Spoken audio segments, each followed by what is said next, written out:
Enfin, ñu ne est-ce que jaroon na ko le mot ou quoi qu'on puisse sur Barth nekk si ay jafe-jafe nekk si ay difficultés benn bi aussi ñu ngi jokkalante parce que quoi qu'on puisse sur Pastef amu fa représentant bu toll noonu ñi nga xam ne itam ñoo votel Abass Fall est-ce que amul ñu trahir ki nga xam ne que moo di justement Barth qui a trahi qui fait quoi c'est des questions qui reviennent est-ce que sorti li nga xam ne moo di taxaw bi jaroon na ko pour répondre ki nga xam ne moo di Barthélémy Diaz lu moo ko peut-être pas du tout communiqué waaye moom jàpp na ni lépp lu waaye def dina ko layool.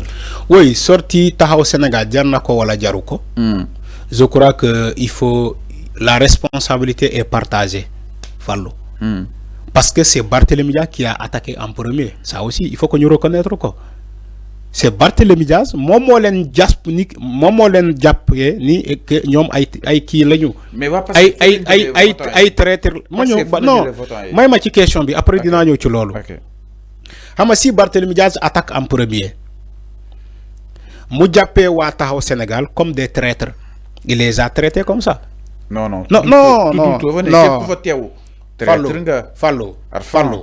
Fallou du waa Pastef rek. du waa taxaw rek ñoo fa am place. Fallou waa taxaw Sénégal xam nañu que Barthélémy Diaz ñoom lay waxal indirectement. non xam nañu. ñoom ils se connaissent. Fallou boo gisee ma wax la loolu. Madiambal Diagne moo toog ci émission parce que man waxantuwuma. félicitations. voilà.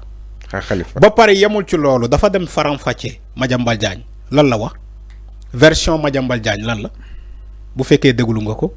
À base de ça la nek di def analyse nga ne ma non da nga wara yam ci les faits Madiambal Diagne mo wax les faits il est allé encore plus loin dafa ne Khalifa Sall ak Barthélémy Diaz dañoo waxtaan ba trouver une solution la veille des élections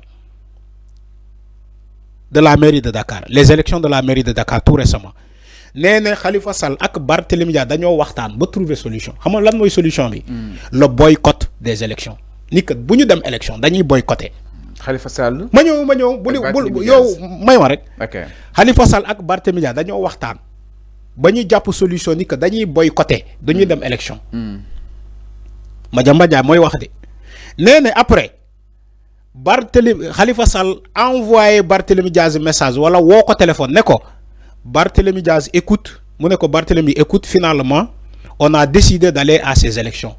Et moi Khalifa. J'ai désigné Ngone Mbengue comme candidate. Madiambal Diagne moo wax loolu. Nee na Khalifa moo wax loolu Barthélémy Diaz. Et finalement, nous taxaw on a décidé d'aller à ces élections et que man Khalifa Sall je désigne Ngone Mbengue comme candidate. Madiambal Diagne su waxee loolu ba pare mu féliciter Khalifa Sall mu ne Khalifa Sall qui a trahi Barthélémy Diaz. Tu vois le discours. Madiambal Diagne a attaqué Khalifa Sall et taxaw Sénégal. Barthélémy Diaz les a traités de traîtres. Parce que nee man bokkuma ci ñoo xamante ne dañuy waxtaan bëccëg bu guddee ñu def leneen parce que guddi googu Madiambal Diagne nee na Khalifa Sall moo envoyé message Barthélémy guddi. Donc il y a une corrélation entre les propos de Barthélémy Diaz. Voilà, Goudi, tout s'est passé la nuit. Okay. Tout s'est passé cette nuit-là. Donc il y a un changement. Le changement est venu cette nuit-là. Goudi Gogo, le changement bignoé. Légui dama lay jox version wa taxaw Sénégal. Okay. Toujours Goudi Gogo. Alors, wa taxaw Sénégal, ñom ñu def sen point de presse. Ñu tontu Madiambal Diagne, ñu tontu en même temps Barthélémy Diaz. ñu ne ko yow Barthélémy Diaz yow boo yaakaaree ni que yow nit guddi nga ñun taxaw duñu ay nit guddi yaa ngi dégg wax ji toujours c'est la même nuit tout s'est passé cette même nuit ñu ne ko yow Barthélémy Diaz boo yaakaaree ni que yow nit guddi nga ñun waa taxaw duñu ay nit guddi ñun duñuy dem guddi ñun bëccëg la ñuy dem. Donc ñi ngi def référence li Barthélémy waxtaan ak Macky Sall. Alors waa taxaw ne ko effectivement waxtaan am na tous les deux camps soutiennent ni que waxtaan am na taxaw ne ko ba ñu waxtaanee ak yow Barthélémy Diaz musuñu wax ay wax boycott de Khalifa Sall ay camp musuñu wax boycott ñu ne Barthélémy Dias ñun luñu waxtaan ak yow moy pour que ñu choisir Ngone Mbeng comme candidate ñun ñëpp opposition bi ñu dem soutenir Ngone Mbeng on était d'accord sur ça mais cette même nuit là le samedi 23 le vendredi 22 Barthélémy Dias a envoyé un message à Khalifa pour lui dire que finalement j'ai un candidat man Barthélémy Dias qui était d'accord pour soutenir Ngone Mbeng ñom ñëpp front de l'opposition m'a envoyé la nuit un message à Khalifa pour lui dire que écoute Khalifa, finalement moi Barthélémy Dias j'ai choisi un candidat, il s'appelle Pathé Ba. Meng. Non Pathé Ba. Okay. Il s'appelle Pathé Ba. Le candidat de Barthélémy Dias s'appelle Pathé Ba. Il dit Khalifa, j'ai un candidat qui s'appelle Pathé Ba. Khalifa n'est comme, mais c'est quoi ça Barthélémy? C'est quoi? Pourquoi ça? Barthélémy Dias raccroché le téléphone. Ah, non, c'est tout. Mais c'est ça. Voilà les deux versions entre Tahaou Sénégal et le camp de Barthélémy Dias, avec Madiambal Diagne. Parce que Madiambal Diagne, il soutient Barthélémy Dias. Maintenant, qui a raison? Mais je Sénégalais. pense, qui a raison entre les deux? Je pense, le monsieur m'a déduire, léegi su ma ñëwee ci yow li nga wax couper téléphone am Khalifa en tant que mag da ko waroon woowaat insister. non dans la nuit. waro ñuy dem. parce que ñu waxtaanee woon nañu. waroo manquer de respect à ton mentor. yow Thiam dina la wootee nga couper ko au nez. je te donne un exemple c'est un manque de respect. mais Barth ak lui boobu lay doy. Fallu li nga dul def. lu nga dul def son allure. li nga dul def en fait c'est l'allure de Barth c'est en personne. déedéet dafa am xadar. déedéet du xadar. du khadar. Il s'agit de respect mutuel, respect réciproque. Il s'agit de ça. C'est pas khadar. Khadar ça n'a rien à voir ça. Dang koy jël tégué ko nalé. Lolu jiko la, jiko. Lolu jiko la. Fallu. Yow li nga dul def. Bu ko conseiller kenen mu def ko. Yow tay kian du la wo téléphone tire le raccroche au nez. C'est pas du respect. Si Khalifa Sall appelle Barthélémy Dias, il n'a pas le droit de le raccrocher. Après ce qu'il a dit, mon Barthélémy, j'ai un candidat qui s'appelle Pathé Ba. Il te dit comment ça? Tu le raccroches. C'est pas du tout sérieux. Okay. Tu continues le débat avec lui. Maintenant, c'est deux versions. Les élections, le vote. Pastef 13 conseils là. Tahaou Sénégal, n'y a pas de conseils là. Khalifa Sall 14 sur les 100 ñom 14 lañ am Barthélémy Dias am 8 les autres ñu partagé le camp de Pire ñu am 9 et consort légui fallu s'il y a une trahison pour Khalifa qui a 14 conseillers et il se retrouve Ngone Mbeng avec 30 voix et comment Khalifa a trahi Barthélémy Dias? Celui qui a 14 conseillers, 14. Normalement, c'est 14 voix.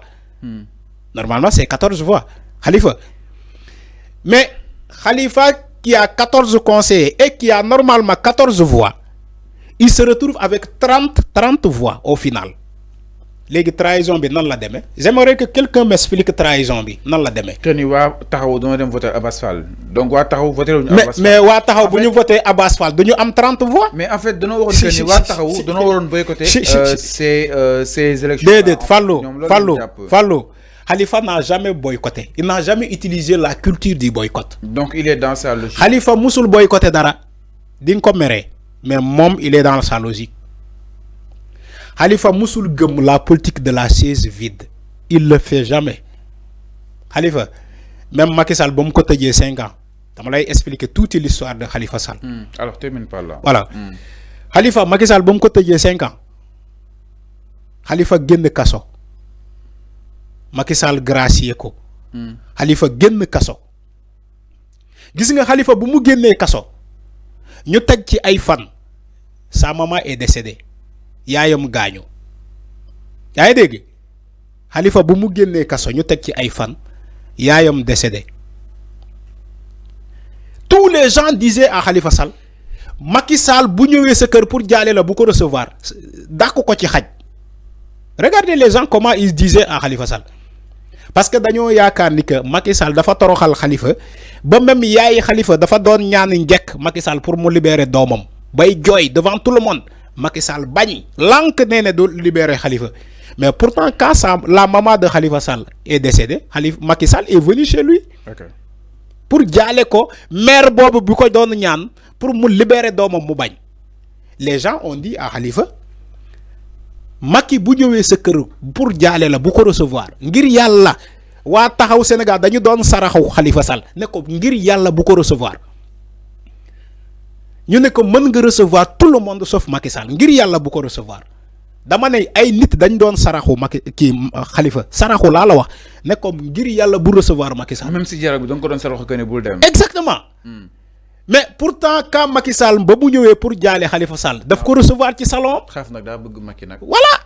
daa bëgg Macky de xaaf. yow ku la toroxal ba sa yaay dëdd àdduna ñu ne la bu ko recevoir mu ñëw nga recevoir ko ci sa salon ngeen waxtaan bay kii. l'histoire se répète avec Yewwi Askan Wi Macky Sall ba mu wootee dialogue ñi doon saraxu Khalifa ñu ne ko bul dem parce que Yewwi Askan Wi nee na du dem Khalifa bul dem ngir yàlla bul dem qu'est-ce que Khalifa a dit man damay dem man l'essentiel naa bokk. Khalifa est allé à ce dialogue là il n'a jamais boycotté rien du tout quoi que ce soit ngeen ñëw tey ci ay élections Dakar ngeen ne vous attendez ci Khalifa pour mu boycotter. mais loolu c'est absurde. alors mi ngi noonu c'est clair loolu mooy se tromper. c'est clair devant tous les Sénégalais. mi ngi noonu c'est clair alors ñu jeexal ak suñu ponk mujj exactement El Hadj am na journal bu wala